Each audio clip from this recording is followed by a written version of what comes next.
Kumanga para mitra urang teraskeun hanca dongeng nuka tunda carios nyambung judulna Si Gombrang. Ye dongeng para wargi karangan Dede Rukmana KS ayeuna teh para wargi nincak bagian ka 34.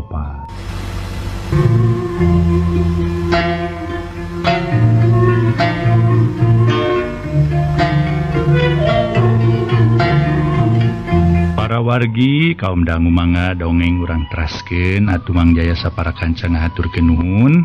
Mugi-mugi acara-acara di studio tiasa katampi kalayan kabingahan. Urang sami-sami ngabandungan para wargi. Dongeng-dongeng perantos duwi ka mana. Wah ieu mah nyaan para mitra nu akibatna nimbulkeun masalah nyaeta pikeun ieu si bogel. Sareng panembahan teh para wargi panembahan naon teh cenah kitu teh nya. Parang serisi panembahan anu ngaruksak teh para wargi teh. Si bogel teh kitu ayeuna teh. Parantos jadi bagong cenah kitu. Kalenderan kena supata kitu para wargi kumaha terasna ieu dongeng mangga urang teraskeun hanca dongeng judulna nyaeta Si Gombrang. Dina ieu dongeng upami ku urang dilenyepan memang tetep para wargi sing sakur jelema nu midamel awon mah tetep hiji waktos baris kabongkar kitu. Aya paripaos sabuni-bunina anu nyimpen barang nu bau tetep kaangse bauna kitu para wargi nu mawi atuh aya paripaos senanya nu melak cabe moal jadi bonteng gitu, melak hade moal jadi goreng sawangsuna, melak bonteng moal jadi hade gitu. Atuh cenah samentawis cenah eta geuning eta si eta mah nyieun teh ngan teu bener teu pungguh pun tapi geuning cenah hirupna senang wae cenah kitu. Urusan senang mah cenah para wargi cenah urusan masalah hade sareng goreng eta mah. Rupina cenah suah senang mah kitu. Dan nyenang-nyenangkeun dewek, nyenang-nyenangkeun maneh. Ai kagorengan tetep numpuk para wargi hiji waktos kedah dibalitungkeun ku anjeunna. Marugan teh kumaha kitu dah dicatet atuh. Dicatet para wargi sadaya. Sing sakura urang midamel ka naon teh kahadean sok sanaos sagede nyere ceuk paribasana sagede beunyeur. Ieu teh aya balitunganana, aya pahalana sawangsuna para wargi mun urang midamel awon sok sanaos sagede beunyeur aya balitunganana kitu kateranganna ge jelas. Mangga para wargi sadaya urang teraskeun hanca dongeng nu judulna nyaeta Si Gombrang. Tunda heula kaayaan di lembur dukuh ayeuna urang guar lampah dua jalma nyatana Bintaro jeung Jakaburak nu teter jajaten ku Santika anakna Si Gombrang. Jakaburak jeung Bintaro nurek ngarah jiwa Si Gombrang teu kebat. Sabab kaburu digagalkeun ku Santika, akhirna seuneu amarah dua jelema beterus ngarembet ka Santika. Anu akhirna ieu dua jelema anu biluk pikeun babarengan ngadu jiwa jeung pihak Santika khususna Si Gombrang. Nya sabab kuduanana teu nguntup antukna Bintaro jeung Jakaburak ngadatangan ka lemur dulurna nu matuh di lemur pasir meong. Ari nu rek ditepungan katelahna Bahbura, saurang jalma nu barangasan teu kaop salah saeutik sok babarian ngulit bawang. Sahaok kadua gaplok samalah pangna di arah ngaranan Bura, eta palebah manehna ngambek sok bari jeung Bubura. Eueuh dulur eueuh batur di mana aya nu teu cocok jeung dirina Bahbura sok ngabura atawa nyiduhan. Nyiduhan jeung ngabura benten para wargi. Ai nyiduhan mah nyiduh kitu ai ngabura mah seueur. Tapi kedah kekemu heula kitu cenah para mitra. Aduh, aya cenah baheula daek aing mah diburak ku tai cenah kitu. Aduh, cenah. Anu ngaburana ge moal daekeun kitu mangga urang teraskeun. Duka mun ku tai minyak mah nya ku galeno. Tai mah galeno geus teu aya. Geus teu aya nu nyieun minyak jarang para wargi duka teh bawaan Ciamis stasi kitu nya. Rupina pakidulan masih seueur di mana seueur kene kalapa, rupina seueur kene nu ngadamel minyak. Pangandaran gitu Cijulang, wah bade pakidulan. Atuh darah pakidulan kali itu duwe kabayah gitu para wargi. Darah bayah Malingping, wah gitu tah ya dulur-dulur mang di Malingping teh kungsi, Mang Pangi jeung dulur-dulur di Malingping. Gitu. Aduh, mangga para wargi di daerah ieu, Kabupaten Lebak sareng sajabina. Daerah-daerah seueur kene kalapa tangtos seueur kene nu ngadamel minyak. Seueur keneh nu ngadamel gula kitu. Mangga urang teraskeun para wargi hanca dongeng teu kaur ieu mengko sok tuluy we ngalir ngidul. Mangga urang teraskeun eta teh diburak ku tai tadi. Para wargi kaum dang. Saha ari si Bura teh Bahbura teh dulur teges si Kumbang Karang nu ajal nyaeta ku Si Gombrang. Nya barang Bahbura kaanjangan ku anak si Kumbang Karang kacida atoheunana. Ari sabab si Kumbang Karang es nuning dipikanya ku manehna. hiji mangsa Bahbura geus ngariung jeung jaka Burak katut Bintaro. Telila Bahbura kedal carita pikeun Bintaro mah. Unempo Bahbura nyarita nepi ka utah disabab tina bibir Bahbura di mana kedal carita estuning racleng ciduh-ciduh anu bauna teu kaampeuh bau barak-bak. Aduh, asa geus heubeul awak maneh tarang nganyang ka Abah jaka. Kumaha cager euy si Kumbang Karang euy? Cek Bahbura nanyakeun ka pi adina nu nelasi Kumbang Karang. Teu nyahoeun mun si Kumbang Karang geus karingaran. Aduh wa, bangna kuring ka dieu teh jeung sobat kuring. Satenemana marek minta pitulung ka hiji hayang nepungkeun ieu sobat kuring nu katelah Bintaro, anak jawara nu nalah jantra. Atuh kaduana rek aya nu dibejakeun. Ho, jadi baradeh ka dieu rek nganyang sasat namanya. Syukur euy. Tapi tadi nyaritakeun ngaran hayam jagonya.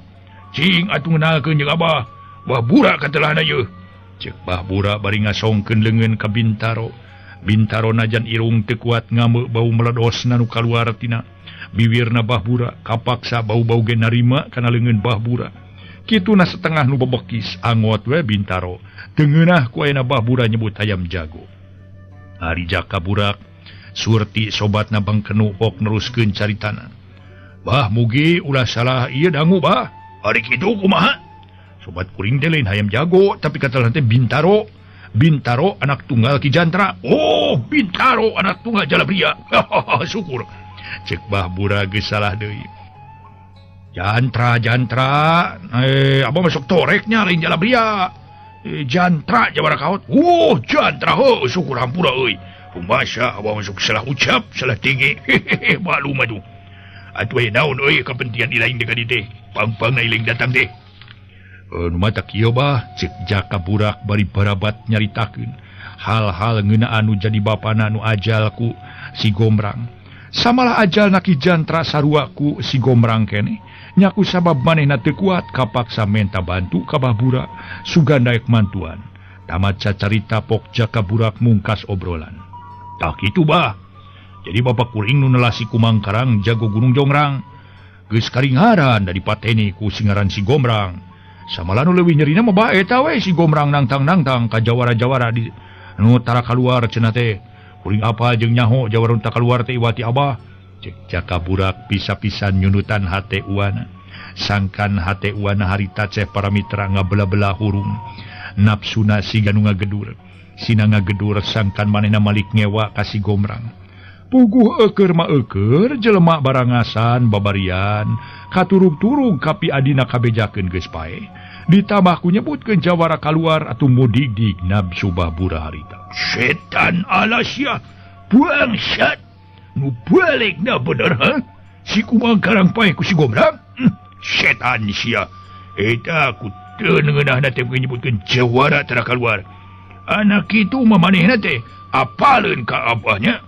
Urang ngajar bangsat sia. Bahbura morotot ka jaka Burak jeung Bintaro. Hah? Ulah ngambok ka uing atuh bah, uing mah sakadar nepikeun. Jaka Burak ngrungkut. Geuleuh aing mah. Bener caritaan sia teh ha? Sia teu ngabohong ka dewek ha? Ih, Abah mah sok rupa-rupa teh atuh. Monya atuh. Naon teh? Kuring ngabohong ka Abah. Wah. Aing mah geuleuh atuh. Bakok ke bah tuman lah. Sejak Burak tina wahing ku soak nempo beungeut Bahbura nyebut bener jadi bakok. Naon sia make ngabakok hareupeun si Burak ha? Hah?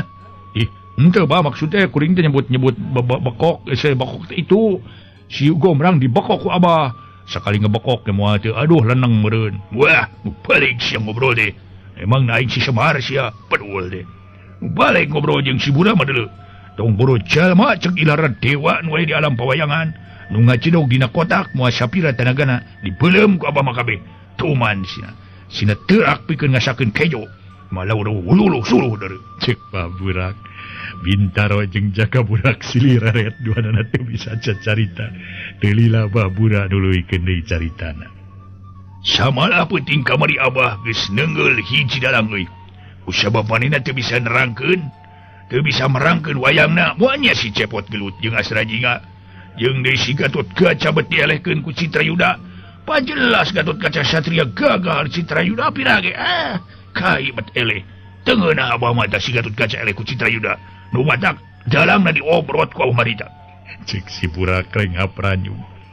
Nah, abad los-los nyaritakeun dalang jeung wayang da kuring mah teu rek lalajo wayang. Nyao ge acan. Hampura euy hampura. Abah teh kala inget ka ieu kala lalajo wayang euy. Eta dulu abah mah kana wayang teh estuning meuni resep pisan. Di mana aya wayang abah lalajo. Hari lain kitu mah euy. Liuk sok panghareupna bari nempokeun sinen. Waduh sugan mah. Sinen keur nyeta luwai-liwai bibirna teh. Disawang ku abah kumaha lamun eta bibir dikanyot ku abah euy. Cek wah Burak. Ya, abah mah rek nyaritakeun ngeunaan lalajo wayang, nyaritakeun ngeunaan jiwa si Gomrang ieu. Kuring pang-pang na jauh di jugjug angang di teang deh, rek laporan ke abah ngeunaan kula warga kuring. Jeung urusan si Gomrang tapi abah nah teu jadi kieu ieu teh. Ai nya. Nah, di abah bieu nyari naon euy. Pan ngeunaan jiwa si Gomrang lain rek diala jiwana ku abah. Ceuk abah teh tong boro pangkat jelema adalah dewa ge nu aya di sawarga. Keun bae sina cari cingwe kitu. Cek si wah Burak. Nya atuh bakeun wae antep da moal bisa diajak ngajorang si Gomrang. Oh nya moal da teu bisa hirup deuleu. Jadi benernya nu ngaran si Gomrang geus wani nangtang ka abah, tur geus wani mateni bapa maneh. Anak kitu ulah diantep karep. Hutang wirang bayar wirang, hutang nyawa bayar nyawa, hutang duit. Duit mah euy. Kenapa duit euy? Jeung ayeuna mah maneh siapkeun tenaga jeung pikiran. Pikeun idit euy. Di mana bah? Oh idit. Ay geus dit ka mana si Airin ngajorang si Gomrang? Di mana goblokna nolak si Gomrang teh euy? Para wargi sadaya, atuh harita teh basa Bah Burak nanyakeun ngeunaan di mana tempatna si Gomrang jaka Burak ngajawab. Oh, eta jadi eta mah make jeung cinghok sakalian atuh cinghok atuh wah anak bogo. Lemur si Gomrang teh di lemur dukuh cenah bah. Jauh ti dieu mah bah. Nya matak naon lamun tumbak? Tumbak naon bah? Oh tumbak calana sia pira aku teu make calana. Pun kubal kabel. Pira aku kudu tumpak kuda mah teu boga. Mun nginjem ka situ bisi urang tumpak kuda.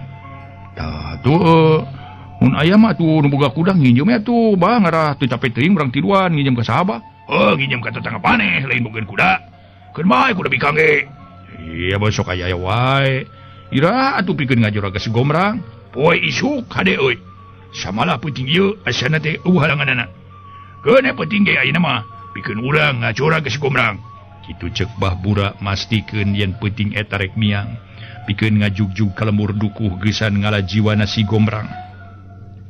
Saterusna antara Bah Burak jeung dua baturna ngobrol jadi nema kana perkara sejen. Ngan teu leupas tina masalah nu aya patuat pakaitna jeung si Gomrang. Urang tuna heula Bah Burak anu mangke penting rek ngadatangan ka si Gomrang nu aya di lemur dukuh. Kiwari urang guar heula para wargi. Nya eta di alam siluman nyata nu kacangking ku Gunung Karedong. Siluman Arya geger jagat mangsa eta keur disanghareupan ku geger gunung jeung ku saurang jalma nu geus jadi rahayatnya eta panembahan Guryang Sangkala. Arya geger jagat ratuna di eta tempat bari muterkeun paneuteub ka sakabeh rahayatna ka abus papatihna. Pon kitu deui panembahan Guryang Sangkala. Pok Arya geger jagat kedah carita sora meh ngungkulan guruhna Guludu. Wah, sakabeh rahayat kaula, utamana ka Andika Guryang Sangkala. Andika tetela geus mibanda dua urang jalma, samalah 3 urang jalma pikeun ngabdi ka diri kaula. Eta jalma geus kena ku supata Andika omat montong disiksa euy. Sabab kula butuh ku tanagana jeung derek ceuk pangrasa kula mah. Andika geus we tong hayang deui ngambah ka alam manusia. Kasarna tong hayang deui hirup di alam manungsa. Geus di alam kaula we. Andika rek dijadikeun benteng kakuatan ieu nagara, dijadikeun panglima perang ku kaula. Atuh lamun teh mah Andika hayang ngarasa seubeuh jeung manusia cangkingan Andika, matak naon tarok bawa ka ieu tempat. Kaputren lega tempat daluasa, jeung disiksa jadi bagong di tempat urang saladak suluduk niangan kahakanan, kula nempo asa watir euy. Ceuk urang eta tempat geunah ku sababeda alam. Ari ceuk hate maranehna ngarupakeun hiji siksaan deuleu. tak kumaha eta nusa urang nu awewena tarik kumane bawa ka tempat urang rek dikawin prak meureun nyaeta diri maneh kudu tetep tumetep di tempat dina harti Andika moal bisa ngambah ka alam manungsa kajaba raga lemes Andika nu teu katempo ku panon jalma biasa da ceuk pangrasa kula hiji mangsa awak Andika nu kiwari geus karirorongkong geus butatayan akibat lilateng tatapa hiji mangsa awak Andika bakal hancur tumpul ceuk Arya jegeger jagat neuteup ka saurang jalma nu geus jadi rahayatna atuh para mitra ki panamahan Guriang Sangkala cedok nyembah sakumaha ilaharna ka raja para lunu kasuhun weninggali anu dipamrih Gusti Radia kula sanes teu nampi kana naon rupi pangjejeh ti salira nanging kula pangna betah keneh hirup di alam dunya daya sanes lintang bade ngajak ka sakumna jalma malar sarujud jeung nyaremah ka salira kitu Gusti Arya jarek sina narukang nongong we kana naon rupa nu disembah-sembahna kitu cek panemahan Guriang Sangkala wah jadi hari kitu memang kula ge bunga ari sababah kalau barahayat kula hiji mangsa nya kula bakal jadi sesembahan sakabe ingsan nu ku meletip ku melip ku melenang di alam dunia samalah rek menta naon baik ka kula ku kula moal dikoretkeun baris dilaksanakeun rek menta kagagahan rek menta kasaktian atuh harta nu loba dunya barana nu nyampak emas inten kumirincing di kula nyampak prak karibawa ngan eta pikeun Andika lamun bener kitu wayahna tunggu waktu daguan mangsa keun sabaraha taun deui sumpah tapa Andika ka karageus beak engke sababaraha taun deui Andika baris ngajanggelek jadi jilima ngan kahade raga badag Andika aya nu ngancurkeun kula teu tanggung jawab ih atuh kan tenan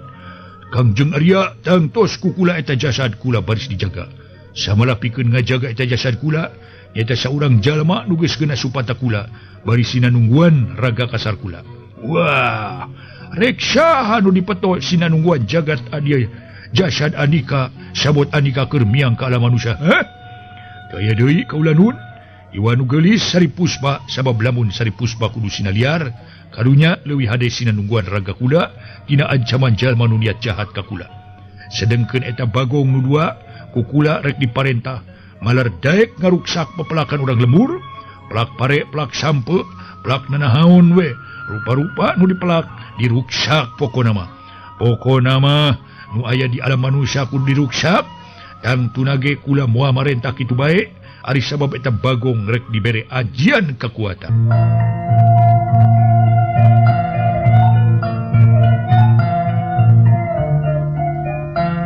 para mitra sadaya barang harita Arya geger jagat ngadenge caritaan Guriang Sangkala majarkeun cenah eta jelema atawa bagong-bagong dibere ilmu dibere aji kekuatan Arya jeger gagat heran tuluy tumanya wah dibere aji kekuatan kumaha batak nyaita awakna rek dipulas ku cai kawedukan nu aya satu kangen di karaton malar di mana eta bagong ulampreng ka pilemuran terus anu ngadek atau anu mamiru numbak atau bawak bagong muatirak itu Gusti Arya oh jadi kitunya nyatu taya baya namun karep jeung kahayang Andika kitu ngan kula rek marentahkeun ka anjeun geger gunung saterusna Arya jeger jagat marentah ka geger gunung cedok nyembah pok nyarita onyok sumanga bade aya pikeun saeun naon kaula nun iya wayahna ayeuna Andika geura disalin sujud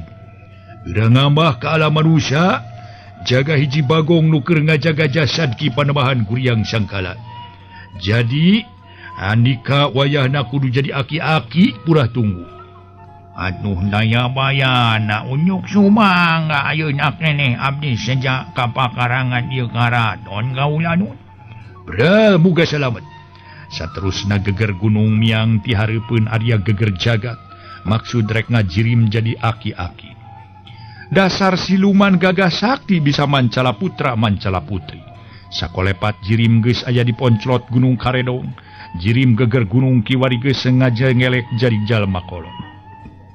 Eta jelema kolot jelmaan ti saurang siluman geger gunung, terus lempang ngajugjug ka tempat tapana jasad Guryang Sangkala. Lamun pikeun jalma biasa makana pasti, bau bangke nu kaluar tina awak saurang jalma nu keur tapak leuwih ti ratusan taun, bakal ongkek ari sabab sajaba ti geus buta tayan bauna ge teu katulungan. Tapi ku sabab pikeun bangsa siluman nu ngajirim aki-aki teu pisan ngarasa bau. Pon kitu deui pikeun katilu bagong kajajaden nu aslina Ki Boge Durbala Katut Saripuspa. Nasib Saripuspa mubuh matak watir katempona. Tuman sare dinu ngeunah kiwari kudu ngalaman yang kere dina rungkun anu cucukan. Jeung loba bangsa ning hileud sireum pokona mah sasatuan leuweung di mana rek ngucap teu bisa nyarita kawas biasa rajin bisa nu tembusna ukuran nyegro. Samalah poe eta tembong bagong jelmaan Saripuspa keur nyungkur bari sidik dina lebah panona nu ngadedak sipit aya cai anu ngalemere. Mana horeng ari batina mah tetep Saripuspa teh ukur robah wujud wungkul. Nepi ka kieu nasib aing Puspita geulis anaking anak emak. Kiwari hidep jeung saha boa nyorangan. Ampun, siksaan ka jalma nu halakna goreng bet goreng deui. Gorengnya ceuk babasaan melak bonteng moal jadi cabe. Tetep buahna bonteng, melak goreng moal jadi hade, tetep goreng. Puspita muga hidep masing salamet geulis, ceuk batin Saripuspa bari ngagadil-gadilkeun awak nu karasa ateul. Keur kitu jol jalma mamalihan aki-aki jelmaan geger gunung, teu lilapok aki-aki jelmaan siluman kedah carita. Hehehe, wayahna singgot tanya. Keun ulah keung daya aki di dieu nu maturan Arandika. Ngan aki moal bisa mere dahareun prakwen nariangan ku Arandika sorangan. Ngan ieu teh kieu kula nampa parentah ti Ki Panembahan Guryang Sangkala. Andika sari wayahna kudu jadi patungon ieu raga kasar Ki Panembahan bising aya jalma nu dengki. Jaga ku Andika atuh pikeun pancen Andika bogel jeung Aki Andika Durbala. Wayahna Andika kudu daek ngaruksak pepelakan waya di pilemburan. Awak maneh moal teu raku seseukeut medog, moal teu raku ngablesurna tumbak. Nu penting maneh kudu ngaruksak pepelakan sakabeh jalma supaya daraek sujud jeung nyembah ka Sang Rumuhun leluhur kaula tak kitu. Cek Aki tulung jalma mamalihan. Katilu bagong jelmaan Ki Bogel, Saripuspa, Ki Durbala ukur bisa ngahru. Sedih ari rasku nasib diri bet ngalaman jadi bagong leuweung. Dahar nu asal sangu kiwari robah jadi cacing. Samalah keong-keong Indonesia ku beudeng jadi besi beteungna. Tapi pikeun Saripuspa ku sabab tetep batin macan parna pisan. Batan pulungu kuyan cacing leuwih hade teu manggih dahar. Teu lila pok Aki tulung kedal deui lisana. Tah kitu manusia aya bogel. Jadi wayahna dina waktu nu baris datang Arandika kudu liar pikeun ngaruksak sakabeh pepelakan nu aya di pilemuran. Sedang anjeun Saripuspa teu kudu liar cicing we jeung kaula. Ke baris jul-jul batur Andika nu sajirim. Tong sieun-sieun moal galak samalah ngajaga kana kasalamatan Andika. Tah kitu tayuna geura dengekeun ku Arandikanya. Kumaha parentah Ki Panembahan Guryang Sangkala nu ditepikeun ka kaula kitu. Heuleut dicaritaan Ki Tulung atuh harita. Kayan ngadak-ngadak seah angin teu pupugu. Jol ngagelebug sabala alam nu tadina caang beterus poe. Keur mah di eta tempat memang teu sabara caang ku sabab kahalangan ku rajegna tatangkalan. Kari-kari kasaput ku mega hideung atuh beuki poe. Kajadian saterusna di eta tempat aya sora nu matak euneur si horeng Ki Panembahan Guryang Sangkala geus datang ka eta tempat. Tapi waleh ari jirim nama teu temong nu aya ukur sinar beureum sedengkeun jirim nama sasat nu aya di eta tempat estu ninggeus buta tayan. Bagia Boge Durbala Katut Andika Saripuspa. Bongan kayang Andika coba lamun Andika terek lancalinci luncat mulang ingkar tina tali gadang. Lancalinci udar subaya meureun moal kena supata kaula. Ngan wayahna pikeun Arandika Bogel, Durbala kudu liar. Pancen Arandika kudu daek ngaruksak pepelakan anu aya di Patani, nu aya di Pilemuran. Sedeng Saripuspa wayahna tunggon raga kasar kula. Sakali-kali Andika rek dibawa nganyang ka tempat kula, nu estu nyata di alam anu moal kahontal ku panempo jalma biasa. Geura mun Andika geus salin jeulin jeung kaula ka tempat kula moal teu bakal betah. Ari sabab loba rupa-rupa karesep Andika kekembangan warna-warni es tuning sararengit. Wayahna ayeuna kula moal ka ngamangsa Andika. Kahiji geus robah wujud, kadua kula keur teu karareyeng. Ke di mana kula datang, Andika baris dibawa ke alam kula. Nuku Andika can katempo endahna. Cek Panembahan Guryang Sangkala.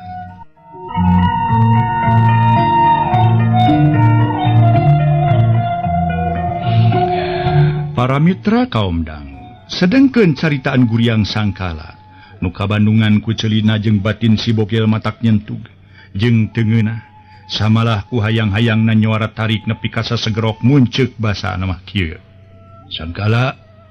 Sangkala batan hirup kula disiksa kieu leuwih hade ajal. Ajal Sangkala pulangkeun deui raga kula ka raga manusia biasa. Sarta Andika montong wani kurang ajar ka pamajikan kula. Kitu cek si bogel parawargi, tapi nya kitu. Sanajan cecileuweungan ge tetep nu tembus maukur sasegrok. Sedeng Panembahan Guryang Sangkala da puguh ngarti, cakakaki Panembahan Guryang Sangkala seuri. Andika geus moal bisa loba pamenta bogel. Ari sabab ieu geus jadi hukuman Andika. Bongan salah saha Andika nu datang Andika nu wangkelang. Wayahna hiji mangsa pamajikan Andika baris dibawa ke alam kula. Moal disina jadi bagong rek dijieun pupu janing hate di alam kaula. Wah, satuluina kula baris ngambah ke alam manusia pikeun ngaresmikeun jeung ngaran Puspita.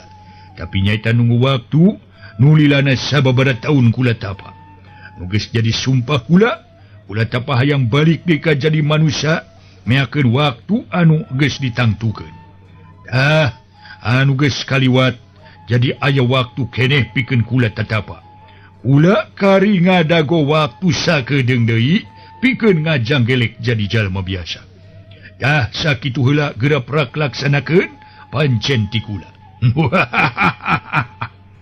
Cek Panembahan Guryang Sangkala.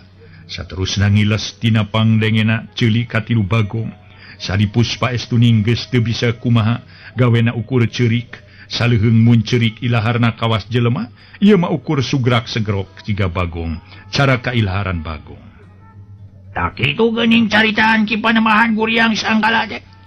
Nu bieu dicaritakeun teh kitu. Dakar Andika ulah dek nolak naon parentah kugu malar salamet kitu nu penting mah. Saterusna kitulung ngahibur katilu bagong kajajaden, jelmaan Ki Bogel, Sari Puspa jeung Ki Durbala nu kabaud ku supatana Guryang Sangkala. Poe mimiti maju ka mangsa peuting, diciriwancian ku ramena sora sasatuan peuting nu geus disarada. Kaya ningsih cireciang-ciang jeung cari cangkas. Di lembur dukuh kiwari geus loba deui nu marancen rona, kusabab digiatkeun ku si Gombrang. Mangsa peuting geus ngarayap kawanci janari leutik, opat urang rona peuting eta keur guntreng ngarobro di garduhna. Kadenge sora Mang Ekong anu marengan ngarona ka Aki Ehon, nu umurna kiwari geus kacida kolotna. Teu lila pok Mang Ekong kedah carita. Lain euy. Ayeuna mah di lembur teh asaman pisan, satu tas jang Gombrang geus ngeusian imah titinggal ti Kidempak. Baheula mah direbut ku si Jaladri Geju teh. Man mah aduh karasana mun asa rengheng, ayeuna mah asa tengtreng tingtrim eueuh kajadian. Pokona mah naon-naon nu ngarona geus halse euy. Oh nari kitu, hayang aya kajadian geus lain ieu mah ngabandingkeun jeung waktu ka tukang-tukang jeung ayeuna asa kaman keneh ayeuna. Atunya heueuh we aman keneh ayeuna komo. Mun ngaranna aman di dieu aya ratusna bakal leuwih aman, sabab aman-aman kitu. Para mitra, saitaeun teh sok sagala-gala teh. Atuh aman eta mah ngaran jalma. Nya heueuh ari kitu teh mah nyadarin ngaran kelenci. Sok ngaradodel. Ai kuring mah asa inget ka Aki di ditu kuring boga ieu teteuneunan Ki, jigana teh geus bae geura bawa aduy ayeuna mah. Uluh. Aya kaigetan ka Aki mah kudu kitu atuh ai ka karangka. Ai inget ka kolot mana neuneu naon euy. Wah geus asak meureun nyang adun. Jigana mah geus asak deui geus wah geus aduy Ki lila teuing. Caritakeun inget ka Aki kuring mah Pokoknya mah ka batur melebar. Lebar deh atuh jangan adun. Kaki kan atuh irarek dicokotna. Ayeuna ge bari ngontrol lebar ki gerak lah. Mangga geus asak ye. Nya teu naon jang luput tak kitu nya ho. Bawa geus aduh ye cau teh mah duh. Nah atuh neun teh jangan adun teh sok sagala rupa teh dipopohkeun. Eta ki kamari kuring ka cai ngan loba jelema. Kapaksa we cikeng teh di dinya tahanapeun tangkal cau cingekeng. Terus ya dituruban ku daun rek diteang. Ih, sia bodoh aja puji ku dewek dulu. Mari poe teh bedos sia. Ari naon teh aki mah. Pan sieun kuring teh salah ki. Kuring teh teunan bae geus aduy. Lebah dinya mah bener tapi maneh kurang ajar sia ka kolot dulu. Sok kitu sia ka kolot teh. Hayang tilu ha dulu. Ya ki kurang ajar sagala. Kurang ajar we sarua jeung nawaran waduk sia ka kolot. Kopela bokus sia. Aing mah teu hayang dulu. Cek Aki Ehon jamotrot sarwana. Padahal para wargi sadaya ku Aki Ehon teh tong ditemalan. Da maklum dasar atuh dina kean keur ngarona wasok kitu. Teu kolot teu bodak cenah para wargi teh aya umuran anu teu aya honap keneh. Ai keur guntreng ngobrol teh sok poho kana naon-naon. Nah atuh jang adun ari geus ngeureuyeuk ka kolot teh. Eta teu meunang pamali lain urang teh ngeureuyeuk ayeuna mah ye. Bisi aya jalma teu bener sok ah. Iya, mah lain ngeureuyeuk maksudna geus ngeureuyan kolot tadi jang adun. Yo ngeureudeuh ya ngarona we. Yo atuh, geus kitu mah bring harita 3 urang ronda miang pikeun ngontrol kaayaan lembur. Caturkeun nu aya di saluareun kama lembur pernahna di tepi swiring lembur duku. Harita di eta tempat aya 4 jelema keur baradami rek abus ka lembur duku. Si Horeng si mana Horeng 4 jelema tayalian Bah Bura, Jaka Burak, Bintaro jeung anak buah Bah Sura rek ngajorag si Gomrang teu lila pok Bah Burak da carita. Bener euy ieu lembur si Gomrang budak. Bener bah rek dimimitian ayeuna. Ya dulu. Piraku geus teu pirek pantog deui. Hayu tutur ke dewek. Antukna Bah Burak kalayan dituturkeun ku Jaka Burak katut Bintaro. Joget jeung nu saurangna terus ngajugjug ka jero lembur. Wah, tetela euy gegek panggeusna lembur teh euy. Lebah mana imana cenah? Ejana mah nu aya tangkal sawo jeung nangka cenah bah. Tapi kelanan bah, tu itu jiga aya jelema tuh. Jaka Burak ngarengkok. Ai Wah, tewak sekalian euy. Cek Bah Burak bari celeng corelat Bah Burak luncat. Dituturkeun ku anak buahna. Sakedeung geus aya hareupeun jalma nu keur ngarona, Aki Ehon tuluy tumahnya. Saha ki sia jiga nu jauh rek wanaon wayah kieu. Kulunu wayah kieu usum lain wayah lain betlah loho. Ki peot. Nanya ka dewek ha? Nyingka sia ha? Nyingka. Aduh. Ampun bau ya aduh wau. Aki Ehon kontan ngagurubug sabab kana lebah. Harita teh para mitra sadaya. Irungna anu napal atuh reuwas terus semuruk ka gigireun Aki Ehon. Uluh, naon ki? Kunaon sia? Hayang bau deui. Ki Ehon nyomot anu aya dina bibirna terus dikepretkeun ka palebah adun anu keur calangap sabab keur nanya. Ai kepret koceak adun ngoceak sebel jeung matak hayang uta. Aduh. Naon atuh ieu? Aing mah aduh. Ampun. Adun bebekis miceun harita teh para mitra reuhak nu kaluar. Tina ambianan tina sungutna Bah Burak. Kop sia akan ku sia sing bedet deuleu. Di mana sia imah nu dalah si Gomrang? Dewek si Pura hayang adu hareupan jeung ngaran si Gomrang. Kancang sia bisa dibebekeun da sugut ku aing tiluanana. 3 jalma nu ngadenge caritaan Bah Burak. Lain deui para mitra, lain hayang newak tapi kalapating purungkut. Kancang sia lain ting purungkut kitu. Sing dibebekeun hulu tetap ku aing. Dipecetkeun sia siga kuuk ting purungkut. Bedakeun di mana imah si Gomrang ha? Itu bali bayu tangkal sawo. Oh, syukur. Ya buru nata. Cepet. 3 jelema dikepretan ku leungeun Bah Burak. Ku gerakan ringkat jeung cepet atuh puguh we. 3 jelema ting celeuweung harita ting garoak pada nyekal pipi lantaran kepretan Bah Burak teh nya panas jeung nyeri. Tetela sanajan adug-adugan Bah Burak estuning teu bisa meruh abeun. Lepat ramira sadaya. Aduh kalangkungnya. Saterusna Bah Burak jeung anak buahna nu tiluan terus muru ka imah si Gomrang. Teu lila gorowok Bah Burak ngagorowok. Gomrang, Syantika geura kaluar sia ha? Ulah ngahekok we di juru geura pagiakeun kula. nunlasi bura rek nagih pati ku maot na adikula nunlasi kumbang karang cek Bahbura atuh puguh pikeun si Gombrang nu keur ngaleh-leh gigi reuning sih curinghak pon kitu de Santika nutas beres tahajud dulu ya sarua reuasna ku kituna ceneng Santika luncat ka tengah imah gok jeung bapana saha nu neme gogorowokan teh Santika neuteup ka si Gombrang kateuing euy ngan urang sampurkeun we hayang nyaho cek si Gombrang terus muka tulak ke panto berai panto muka hiuk angin ka jero imah lol si Gombrang keluar dituturkeun ku Santika coelat jeleng si Gombrang luncat mulu kapalabah datang nasora pon kitu di Santika sabada nutupkeun heula panto terus luncat nuturkeun jirim bapana jeleng celegadeng tangtungan anak jeung bapa geus nyang hareup ka pihak Bahbura Bahbura rada mundur salengkah neuteuk beungeut si Gombrang akhirna trep bantrokana paneuteuk Bahbura jeung si Gombrang bantrok sidik pikeun hate Bahbura nyarita kieu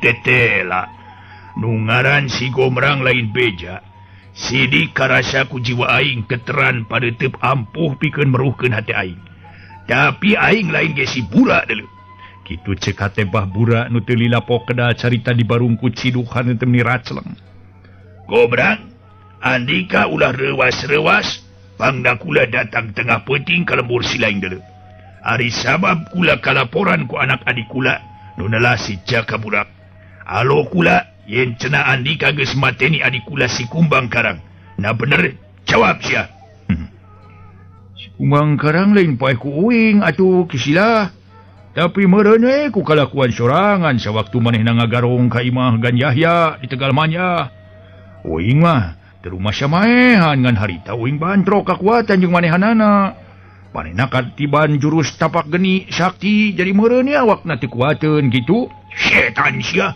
kurang ngajar bangsat gehel deh itu nyebut setan kuat karaceleng kitu cidu nyebut bangsat nepi ka aduh murah ih jaba bau belengok ieu mah bau ieu aduh aing mah bau pelados deh ari ayeuna maneh datang ka tempat uing rek naon atuh silaturahmi setan sia lain deuleu pangna aing datang rek menta nyawa sia hutang uyah bayar uyah hutang pati bayar pati ambuing kita kena nyawa bertiga menta sampo we mana sina bubuy sampo atuh mun bubuy sampo aya tuh mana tuh aya tuh di hawu cokot sorangan rek di menta mah menta nyawa make heulaan doyot di meunyi atuh euy barina oge wah kurang ajar sia bangsat rasakeun je majar sia gagah sakti mandraguna geura tadah gempuran aing cah Bahbura ngaluarkeun reuhakna tapi si Gombrang rikat luncat harita teh untung si Gombrang geus kuat nahan bau mun teu mah bakal cilaka lantaran memang ilmu Bahbura tina bauna teh ngandung cenah itu teh para mitra ngandung racun aya para mitra reuhak ngandung racun gehel eta reuhak meni kulan kitu jeung bau untung wing menyingkah ya aduh aing mah diantep mah kalabeak tanaga ya aingnya mah ya ayo sian euy jelema ye cing hayang ku aing urang coba-coba dius si Gombrang ngadiuskeun jurusna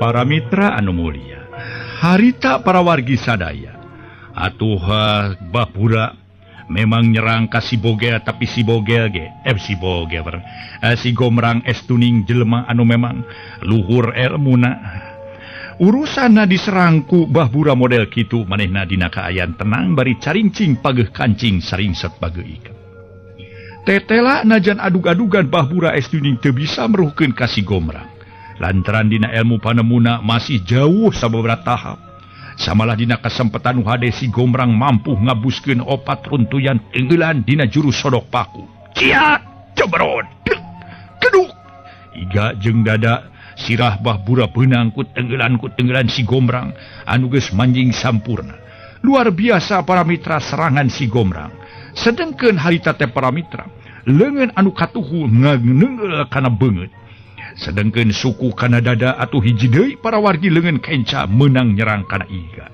sakali nyerang tilu taga serangan asup kana awakna Bahbura sageprakan para mitra Bahbura mah teu percaya kana rupa nu kaalaman Bahbura ngagoak bari terus ragrag tobat jengkang kedebut Bahbura terus rubuh. Para wargi anu mulya, pon kitu deui kayan si Jakaburak Bintaro jeung saurang deui. Manehna ge para wargi, manehnya usaha sateka pola, tapi estuning teu bisa meruhkeun pihakna si Gomrang. Kalah marehna terus-terusan keuna ku jurus-jurus nu ampuh. Ningali kayan kitu Santika nu kaluar ti imah langsung ngajleng. Lantaran ningali kayan bapana keur di huruf 3. Abah, keun ieu bagian abdi bah. Opek atulah. Hayang nyao jajal da ilmu hidup. Teu baca tur Santika ge manehna tatan-tatan nahan serangan 3 jelema anu katelah Jakaburak jeung sapara kancana. Puguh para mitra Jakaburak Katut Bintaro jeung saurang deui manehna ngalawan Santika. Santika kulantaran manehna geus lumayan elmuna kacida luhurna. Lantaran dilatih ku si Gomrang dina ngoni ngalawan 3 jelema siga nu enteng ngeunaker. Para wargi sadaya kabeh jurus-jurus Santika bisa asup ka 3 jelema. Tapi nu 3 jelema ge teu eleh kitu bae. Lantaran sahanteuna manehna geus ngelemu ti baheula murah. Terutama Jakaburak Katut Bintaro, manehna elmuna sok sanajan aya sahanapeun Santika, tapi kulantaran 3 jelema manehna bisa ngabagi tanaga. Pon kitu deui kayan Jakaburak jeung nu sejena atuh Bahbura ge ngorejat. Punten. Pon kitu deui kayan sia Bahbura ngorejat. Serepet mesak pedog rubak kurilap pedog rubak ngagurilap. Ayeuna Bahbura nyerang ka si Gomrang. Gomrang, aing rubah saele kesit, tapi ya pedog aing nu bakal nyapatkeun beung sia deuleu. Ciat. Celeng kurilap sok bedog Bahbura rek ngahakan awak si Gomrang. Si Gomrang nu memang geus nyangking tanaga batin, tanaga lapisan anu hampir sampurna, tur mibanda jurus tapak geni sakti. Sakilat bedog rubak nu keur dicekel ku Bahbura ditewak terus dipotongkeun. Beletok. Iya. Atuh puguh para mitra bedog rubak ngabeletok dicekel ku Bahbura langsung potong satu tas dirawel ku Ramo leungeun si Gomrang. Padahal motongkeun teh ngan saukur dicapit ku curug jeung indung jeung jajangkung, tapi kakuatanana luar biasa. Lira anu teu percaya Bahbura ngahuleng ngaraga meneng, olohok ngemang kadu olohok mata simeteun ceuk paribasana, ningali kayan bedog nu sakitu rubakna potong jadi 2. Wah, dengar ti aing yeuh. Nagablek ilmu dana haun sia ha? Ceuk Bahbura bari hiuk malerukeun bedog rubak nu kari sapotong deui jeung perahna. Si Gomrang rikat najong eta bedog ngajadikeun bedog rubak ngacleng ka jero kebon. Beuki soak pikeun Bahbura kesang ngebadag kesang lembut harita teh para mitra nyorolok sakujur badan Bahbura. Bahbura tuluy mundur panon rurut reret ka kenca ka katuhu. Hai, reka mana ite pon rek minta nyawa uing lain? Ai dibikeun teu dibawa, ilaing mah teu puguh teuing. Tadi ina Andika minta nyawa uing, ku uing jadi bikeun tah nyawa uing geura bawa. Ai geus dibikeun kala diantep kumaha ite? Teu puguh teuing. Wah, kop aing mah teu butuh. Aing mah luak liuk teh euy. Keur neangan jalan pikeun ngantirkeun nyawa sia deuleu. Aduh, awas yeuh. Si Gomrang terus metakeun kepretan leungeun. Hiuk capet. Ayo! Bangkieung kedemut Bahbura teu bisa nakis kepretan leungeun si Gomrang. Tapi sakitu mah Bahbura kaitung kuat. Korejat Bahbura harita hudang bari ngagorowo. Dak, kabur euy, kabur. Moal kuat ditulungkeun euy. Keun hiji poe urang corak deui. Kabur. Celeng corelat Bahbura luncat tekanu poe. Atuh para mitra, harita Jakaburak Bintaro Katut anak buahna Bahburak ngadenge yen uana marintahkeun pikeun kabur. Tilu baca turut culang cileung harita neangan jalan keur kitu bertak lumpat sakalumpat lampet nepi ka notog-notogkeun maneh ceuk paribasana. Lantaran manehna geus sieun lamun manehna beunang deui harita teh ku si Gomrang jeung anakna. Para wargi anu mulya, ningali kaayaan situ Santika bengong, manehna tuluy nyarita, geuning jarago teh kitu patut teuing. Teu puguhnya bah, urang masih kene arateul ye leungeun hayang ngalawan musuh tapi kitu geuning kalah kalabur. Keur kitu para mitra anu mulya teu kanyahoan jojo aya sora tan katinggalan. Bari harita teh rada caang, atuh puguh jonga aya seuring ngagak-gak. Wah, aing layana sia deuleu yeuh. Aing nu ngaran Panembahan Kuryang Sanggala. Gomrang, Santika ayeuna waktuna maneh modar. Waing bakal dianterkeun ka akhirat deuleu.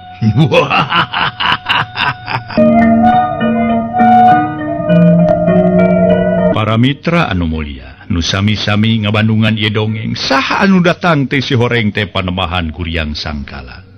Anu memang geus mang setengah jin setengah manusia. Harita teh ngagak-gak seuri geus kitu jeleg manehna nangtung.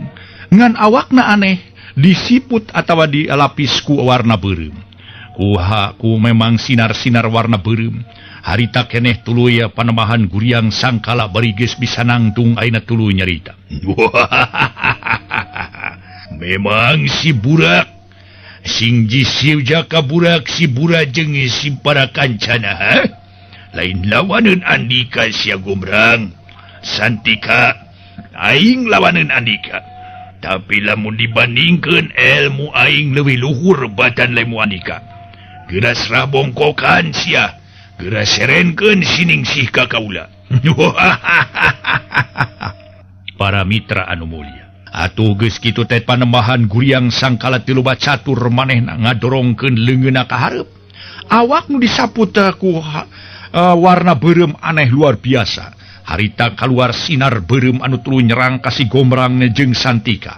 Si Gombrang waspada, manehna tuluy ngaharewos ka anakna. Santika ngajeleng. Memang luar biasa oge. Ieu dua jelema lir anu gerakan refleksna. Nu hiji ngagajeleng ka katuhu, nu hiji ngagajeleng ka kenca. Sinar beureum anu memang panyerangna ti Panembahan Guryang Sangkala. Tembus ngageblos, malah menyerang ka hiji tangka ti loba catur harita dorok-dorok tangka sakedugana de rungkad. Nyaeta ku serangan Panembahan Guryang Sangkala. Luar biasa harita si Gombrang aneh meningali kaayaan kitu. Jeung oge Santika aneh. Tuluy Santika nanya kanu jadi bapana, "Bah, kudu kumaha bah?" Sabisa-bisa Santika. Urang kudu lawan ieu makhluk anu model kieu. Makhluk nanaon atuh teh nya? Aduh, abah mah kakara ningali kain kieu mah ieu. Kungsi ni nemongan bah, ka abdi bah, tapi hayang nyaho lah urang coba. Teu loba catur harita Santika tuluy gegeryeman. Barang geus gegeryeman kitu para mitra, manehna Santika ngedalkeun ucapan-ucapan kalimah Allah. Tumerapna ka Panembahan Guryang Sangkala harita keneh tuluy ngaguak. Waduh, panas jadol.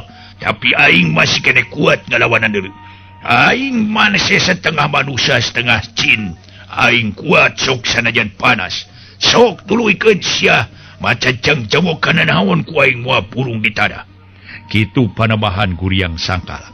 Bari manehna nyerang deui, menyolodorkeun leungeunna ka hareup atuh wus harita keneh. Sinar beureum nyerang ka si Gombrang katut Santika. Teu loba catur harita keneh Santika jeung si Gombrang ngahindarkeun serangan musuhna. Kumaha temarap-temarapna, kitu jeung kitu sababaraha puluh jurus si Gombrang jeung Santika teu bisa ngaluarkeun elmuna. Ngan saukur bisa gujlang-gajleng ka kenca jeung ka katuhu, kitu jeung kitu satutuluyna. Keur kitu kaya kadenge soratan katinggalan. Nu kadenge ukur ku si Gombrang jeung Santika. Gombrang, Santika, Andika duaan moal bisa ngalawan ieu ngaran Panembahan Guryang Sangkala. Lantaran elmuna luar biasa luhurna. Lamun Andika duaan hayang bisa ngelehkeun, geura init nyaeta ka guha jagat. Di dinya aya waruga keur tatapa anu ampir buta tayan, malah dijaga ku bagong-bagong, geura ancurkeun nyaeta ku jurus paku. Eta waruga geura ancurkeun ku hidup duaan. Ayeuna hidup kudu ini tieu tempat. Teu loba catur harita si Gombrang tuluy ngahuleng. Jeung deui tuluy nanya kanu jadi anakna. Aduh, Santika kitu geuning aya soratan pakatinggalan ieu kumaha urangnya? Kumaha we bah, kumaha atuh meureun emak lamun ditinggalkeun? Tapi mana kitu ge ieu hiji tanda mere jalan ka urang. Geus ayeuna mah urang ini teula sagancang-gancangna nyaeta nuju ka guha jagat. Hidupnya olain guha jagat. Oh terang bah, abdi mah terang guha jagat nyata anu caket ieu tempat nama caket talaga teh. Ayo urang ini api-api urang kabur. Rek ka mana sia? Siga rek kabur deuleu ha? Panembahan Guriang sangkala nyangka nama kasih Gomrang jeung Santi karek kabur padahal sabener rek idit ka guha gegerjaga.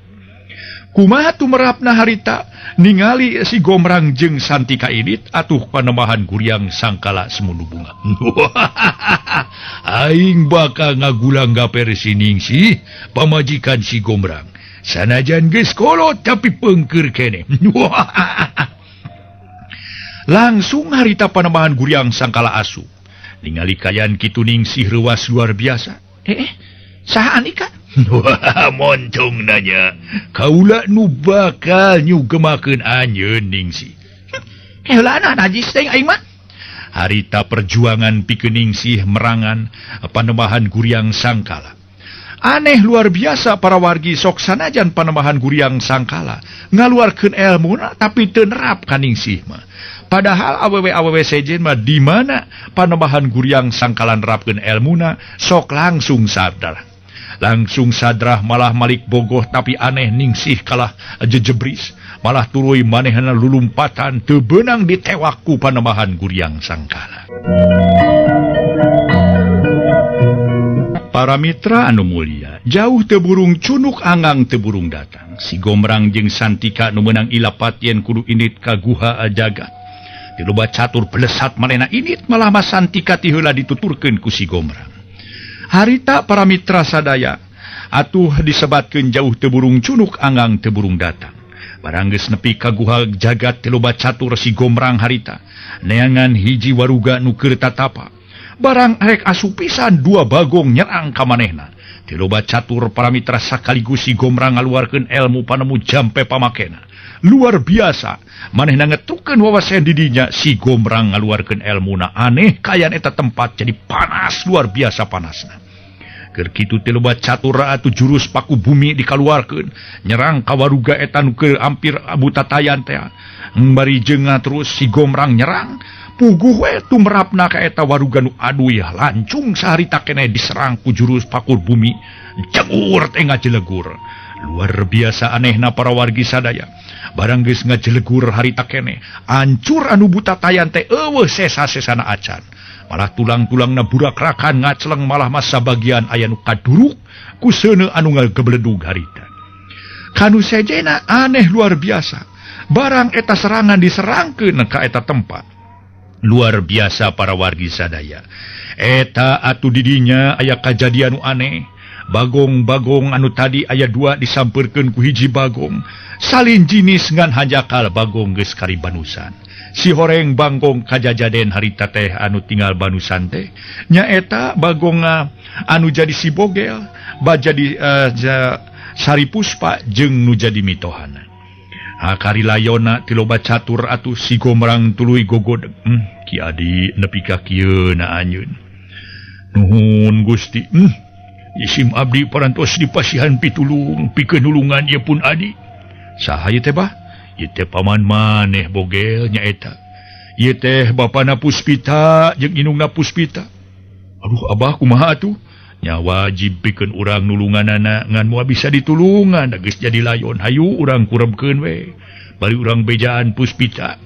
Teu loba catur para mitra si Gomrang tuluy kaluar bari ngangkat tilu layon malah mah para wargi telai tilu layon dihijikeun ke harita teh digotong kuduaan.